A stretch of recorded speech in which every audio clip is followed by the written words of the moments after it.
Hello and welcome back to the podcast. I'm Mike Rice. This is Beijing, and you're listening to the China Stories.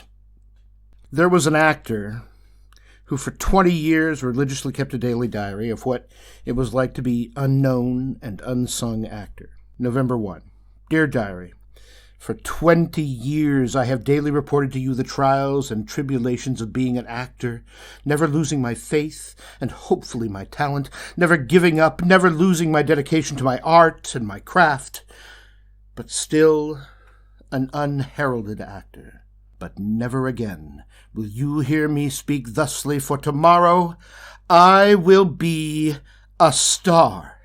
I open tonight at 7:30 at the Ethel Barrymore Theatre in a play in a part that is the greatest and longest since Hamlet, ranging from broad comedy to deep drama, subtleties and nuances that would give pause to an Olivier, ending, culminating, mind you, in an 8-minute soliloquy.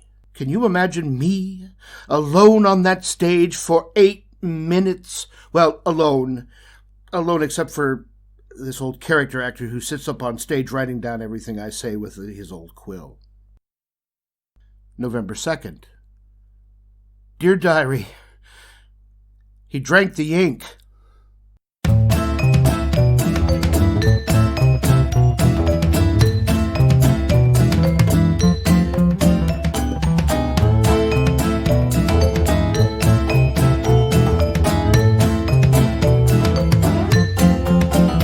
One really does never know quite what to expect, but I did want to share with you a brief story about my interaction on a WeChat group here in China.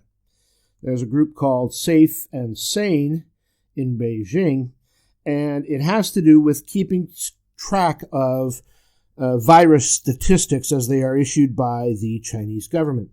And for the most part, it makes the Chinese government appear as though they're handling it extremely well, obviously. and so it's always been in the back of my mind that how do we know these things are true? And you can argue very easily that what government would intentionally, at least internally, want to destroy its own people. And I think that there's an argument that is legitimate that says, why would a government want to rid itself of healthy people? It wouldn't. And so, how many are they willing to kill? So I made the mistake, if that's what you want to call it, of say, do we honestly, in this WeChat group, that has been producing and translating the information being sent out by the Chinese government specifically regarding the coronavirus and outbreaks. And that's how I found out about the outbreak in Beijing. That and the news. It's not like they hide it here inside. And especially if it's a small outbreak like that one was. And it was very quickly contained, according to the information we've been receiving. So I said one day when everybody was fawning about how wonderful, the response has been, do we honestly 100% trust Chinese government data? The actual writing started, and Lewis said, yes, we do.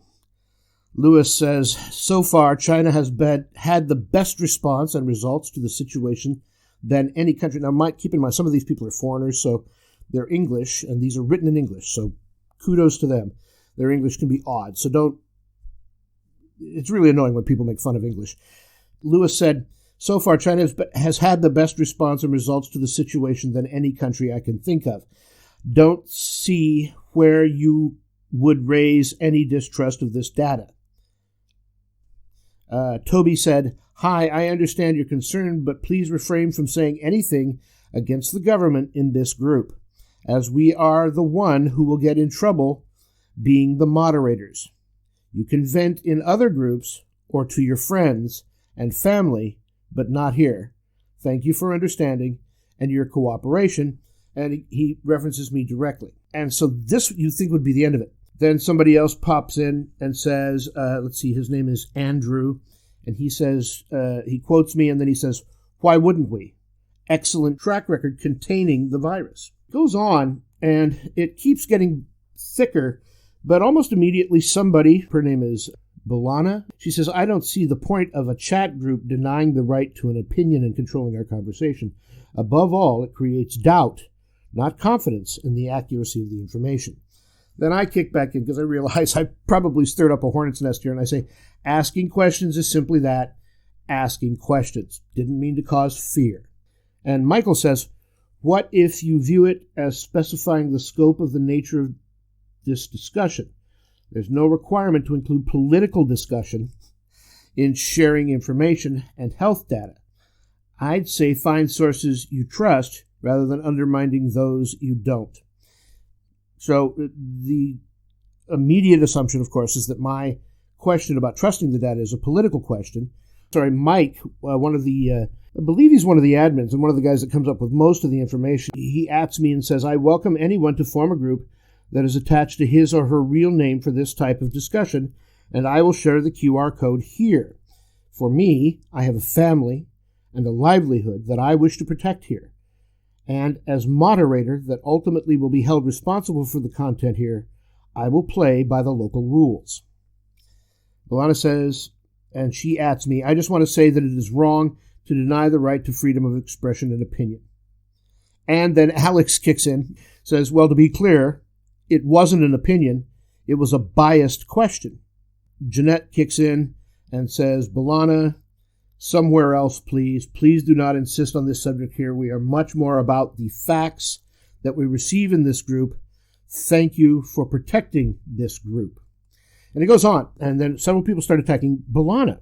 At which point, Joseph kicks in and says, you had best make an argument on a different platform. As you know, everything on WeChat is available to the government minders. Anything that the PRC government dislikes in a particular WeChat group, the legal consequences are borne by the administrator of the WeChat group. Thus, it seems quite reckless to discuss issues that are widely acknowledged as unliked by the PRC government in a chat group managed by someone else, knowing that he or she could be, quote, invited to tea, end quote, a common expression here, by the law enforcement. If you would like to bear the risks of a discussion, I recommend that you make a group to have a discussion, or better, have a discussion using a medium that is not so tightly controlled. Joseph then goes on to say, I strongly recommend everyone not continuing further discussion in this group, regardless of if you agree or disagree. I urge you not to send further messages concerning these topics. And the last one is from a guy by the name of Talent Toots. Oh, you know what? That must be for tutors. Okay, so if you understand how anything concerning the government is closely monitored in this country across all networks, you wouldn't dare speak against their credibility in the name of freedom of expression. These are Westerners afraid that they'll be called to task by the PRC. It's unfortunate, but it's true. And I think the really important thing to keep in mind here is that in this era where our corporations seem to be cracking down on Facebook because they're not doing enough to keep what is called hate speech, since the definition has been changed to mean conservative, the slower we move, the more quickly we become like China. I'm telling you now, this is the kind of crap that gets people killed. So, do what you want. But there you are. That's where I stand. As far as I'm concerned, I was really proud of this Balana woman, but everybody else is right. Their fear is a real one because they fear a government that has the power to make them go away. Is that what you want? You've been listening to the China Stories. Remember, outside of understanding what your freedoms are and what your rights as afforded by the Constitution of the United States of America, I would urge you to always be courageous and kind. And we'll catch you next time.